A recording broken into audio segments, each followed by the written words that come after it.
전도서 7장 19절에서 22절까지 말씀을 가지고 지혜롭게 살게 하소서란 제목으로 같이 함께 말씀을 좀 나누겠습니다.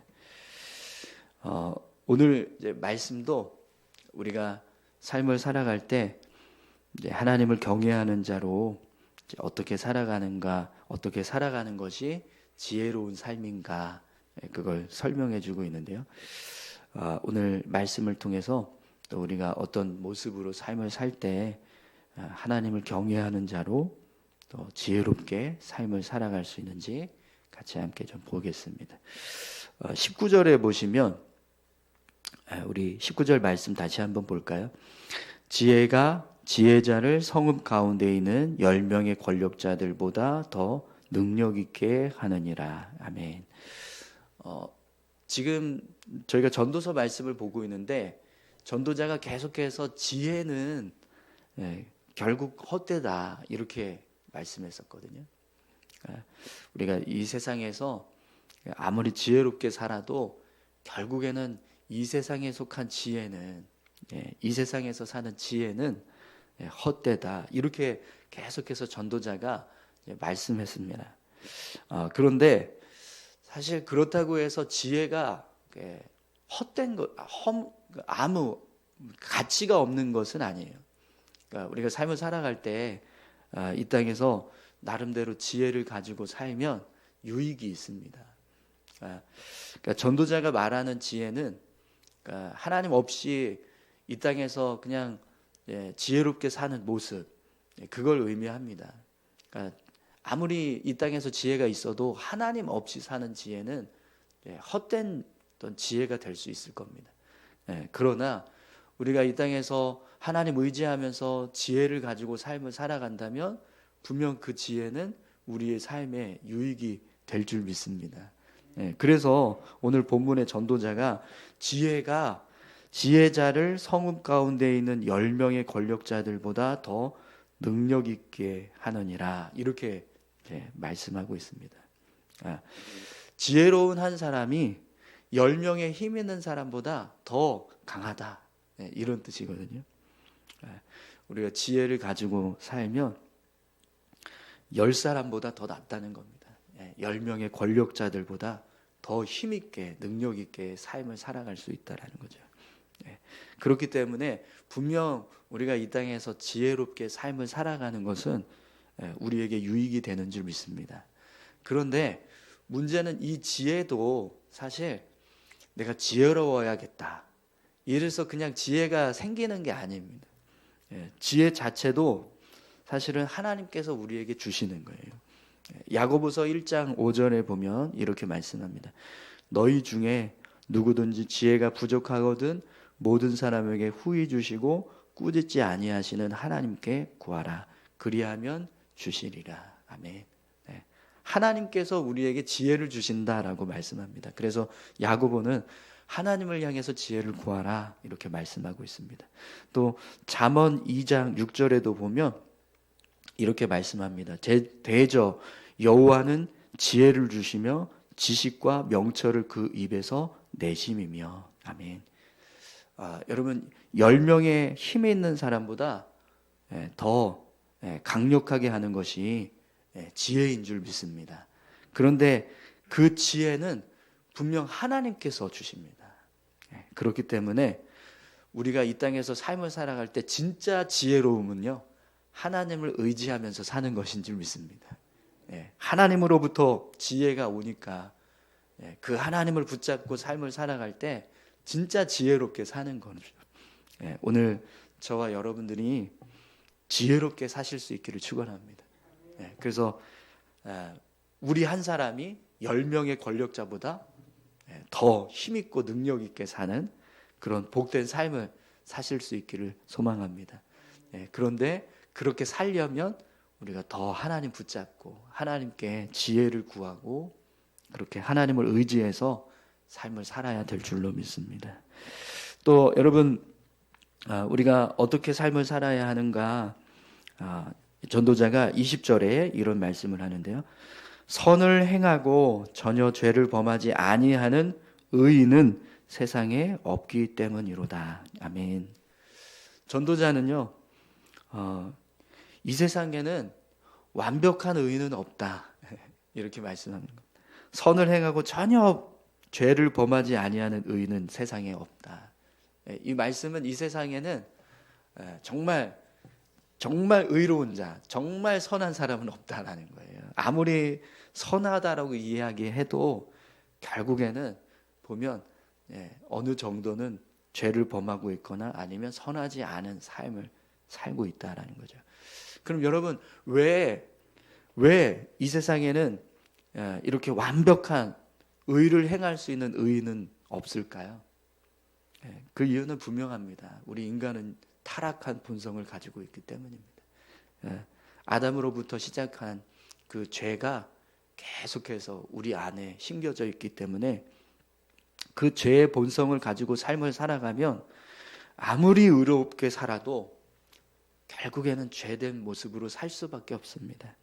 그렇기 때문에 아무리 의로운 자라고 해도요, 완벽한 의인은 없습니다. 오늘 저와 여러분들을 한번 보세요. 우리가 예수 믿고 의인이 되었다라고 하잖아요. 그런데도 불구하고 그런 우리조차도 죄를 범하면서 삽니다. 그렇기 때문에 이 땅에서 사는 사람들, 예수 믿지 않은 사람들 중에 아무리 의롭다고 한다고 해도 의로운 사람이 어디 있겠습니까? 우리도 온전하게 죄 범하지 않고 의로운 삶을 살 수 없는데, 하나님이 우리를 의롭다라고 하시는 우리조차도 그런데 죄된 세상에 살고 있는 사람들 중에서 내가 의롭다라고 할 수 있는 사람이 어디에 있겠습니까? 그러면 여러분, 이 세상에 의인이 없다, 그러니까 선한 일만 하고 전혀 죄를 범하지 않을 수 있는 그런 의인이 없다라고 한다면, 그럼 여러분, 우리가 이 땅에서 나는 의인이다 만약에 이렇게 말을 한다면 그 말은 어떤 말이 되는 거예요? 거짓말이 되는 거예요. 그죠? 이 땅에는 전혀 의로운 자가 없습니다. 그렇기 때문에 어느 누구도 함부로 나는 의인이다 이렇게 말할 수 없습니다. 그러면 여러분, 내가 의롭다라고 말할 수 없다면, 그러면 여러분, 우리가 삶을 살아갈 때 어떻게 살아야 될까요? 자칭 의인이 삶을 살아갈 때 어떤 오류를 범하냐면 다른 사람의 부족함을 봅니다. 나는 의로운데 저 사람은 의롭지 않네. 그래서 자꾸 나는 안 보고 다른 사람만 보거든요.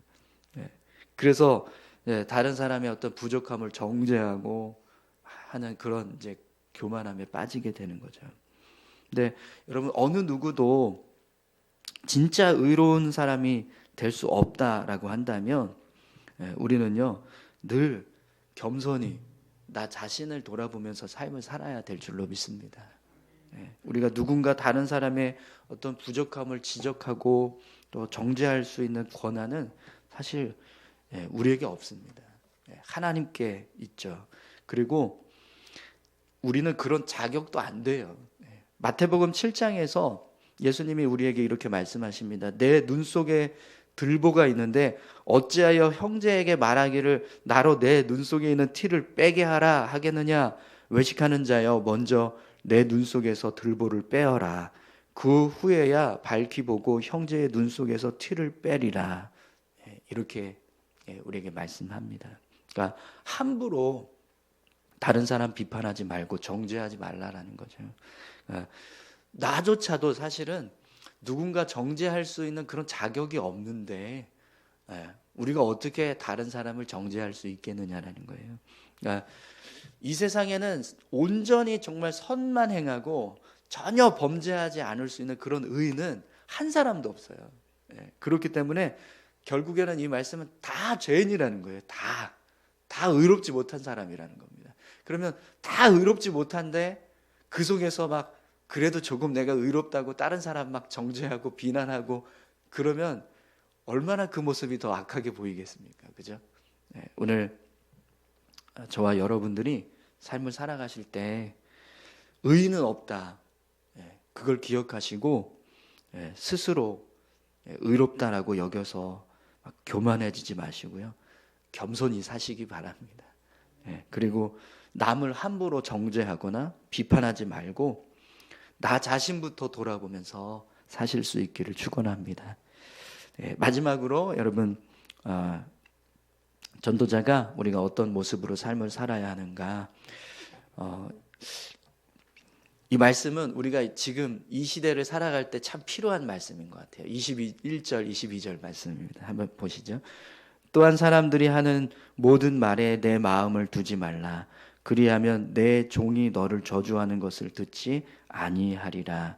너도 가끔 사람을 저주하였다는 것을 내 마음도 알고 있느니라. 아멘. 여러분, 전도자가 다른 사람이 하는 말에 마음을 두지 말라 이렇게 말씀합니다. 네, 재밌는 것은 뭐라고 덧붙여서 말씀하냐면 그래야 종이 나를 저주하는 것을 듣지 않게 될 것이다 이렇게 말씀합니다. 그러니까 내가 다른 사람이 하는 말에 자꾸 마음을 두고 막 신경 쓰고 그렇게 살면 괜히 종이 하는 말까지 듣는다는 거예요. 종이 이렇게 뒤에서 우리 주인 너무 진짜 막 나빠 막 이러면서 얘기했는데 괜히 그런 말까지 듣게 된다는 겁니다. 네. 여러분, 종이 주인을 저주하는 말을 주인이 들었다라고 해보세요. 어떨까요? 기분 나쁘겠죠? 막 화나고. 그러면 그 종을 어떻게 할까요? 이놈의 새끼 막 이러면서 때리거나 막 징계하지 않겠습니까? 그죠? 화내고. 그런데 전도자는 이렇게 말씀하고 있어요. 너도 가끔 사람을 저주하였다는 것을 내 마음도 알고 있느니라. 그러니까 너도 그런 식으로 누군가 저주한 적 있잖아. 그거 너도 알잖아. 이렇게 말씀하는 거거든요. 그러니까 이게 무슨 말이죠? 그러니까 다른 사람이 나를 향해서 저주하는 그런 행동을 했다라고 하더라도 그 사람에 대해서 화를 내거나 징계하지 말라는 거예요. 왜 그러냐면 너도 똑같이 그런 짓 했잖아라는 겁니다. 그러니까 함부로 누군가 나에게 어떤 저주하는 그런 말을 한다거나 기분 상하게 하는 말을 했더라도 그것 때문에 화내지 말고 책망하지 말고 이제 이렇게 하라는 건데, 근데 누가 나한테 이런 저주하는 말을 하면 그걸 듣는데 어떻게 가만히 있습니까? 기분 나쁘잖아요. 화도 나고. 그럼 어떻게 해야 될까요? 그래서 전도자가 다른 사람의 말에 마음을 두지 말라 이렇게 말씀하는 거예요. 아예 그냥 다른 사람이 하는 말에 대해서 마음 두고 살지 말아라. 그러면 괜히 듣고 싶지 않은 말도 듣게 되는 그런 경우가 없어진다는 겁니다.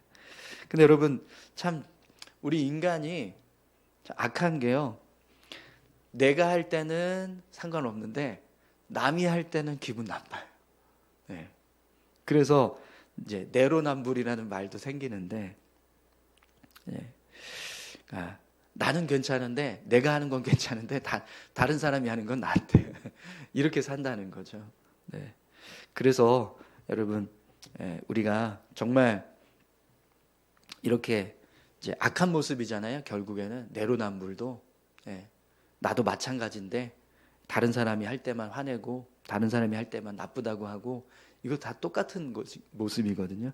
그렇기 때문에 이런 모습으로 삶을 살아가지 않으려면 사람이 하는 말에 마음을 두어서는 안 된다라고 우리에게 말씀합니다.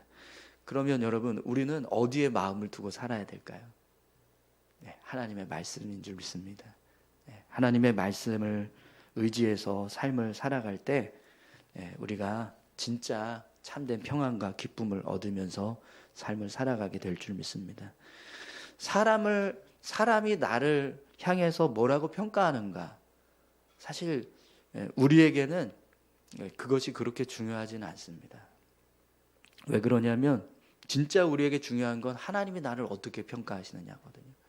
그러니까 사람들이 아무리 뭐 잘한다 이렇게 해도 하나님 앞에 갔는데 너 왜 그렇게 살았어라고 한마디 하시면 우리는 끝나는 겁니다. 그죠? 그렇기 때문에 진짜 지혜로운 사람은요, 사람의 말보다 하나님의 말씀에 더 귀를 기울이게 되는 줄 믿습니다. 여러분, 사람들이 하는 말에 마음을 두지 마시고 정말 하나님 말씀에 더 귀를 기울이면서 삶을 살아가실 수 있기를 소망합니다.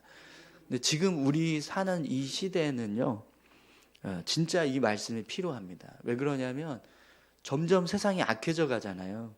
그러니까 사람들의 말도 점점 악해져 가요. 근데 많은 사람들이 이 다른 사람들이 하는 말에 너무 쉽게 좌지우지 되죠. 요즘 막 젊은이들은 막 SNS 막 이런 데다가 자기 사진 막 올리고 자기 오늘 어떻게 뭐 먹었다 뭐 했다 막 이러면서 막 올리잖아요. 근데 그 밑에 달리는 막 댓글들을 보세요.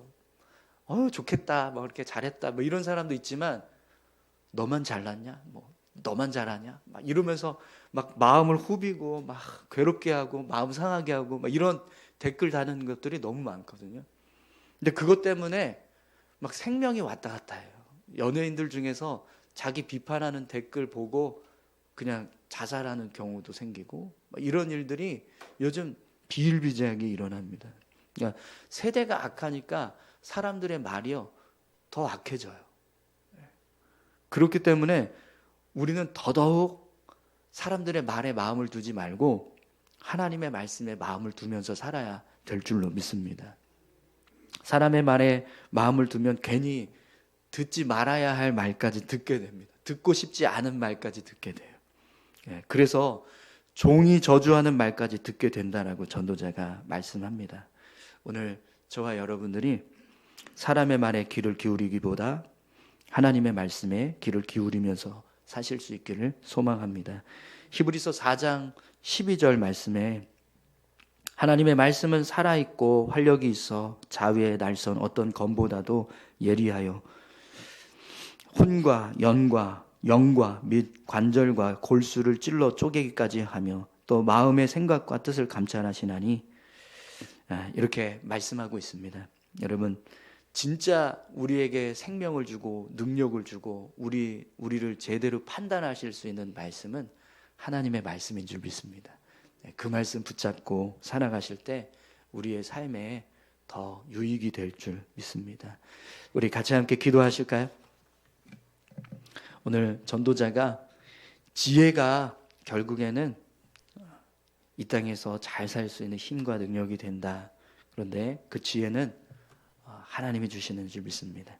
우리 하나님 우리에게 지혜 주셔서 우리가 정말 지혜롭게 이 땅에서 삶을 살아갈 수 있게 해달라고 기도하시고요. 또 의인은 없다. 그렇기 때문에 늘 우리가 겸손히 낮아지고 또 다른 사람 함부로 정죄하면서 삶을 살아가는 것이 아니라 자기 자신을 돌아보라고 말합니다. 오늘 저와 여러분들이 그렇게 늘 겸손히 나를 돌아보면서 살 수 있기를 소망합니다. 사람들에게 마음을 두지 말고 사람의 말에 마음 두지 말고 하나님 말씀에 귀 기울이며 삶을 살아가는 우리 모두가 되게 해달라고 우리 다 같이 함께 기도하시겠습니다. 하나님 아버지 감사합니다. 하나님 이 땅에서 지혜롭게 살기 원합니다. 하나님 저희들에게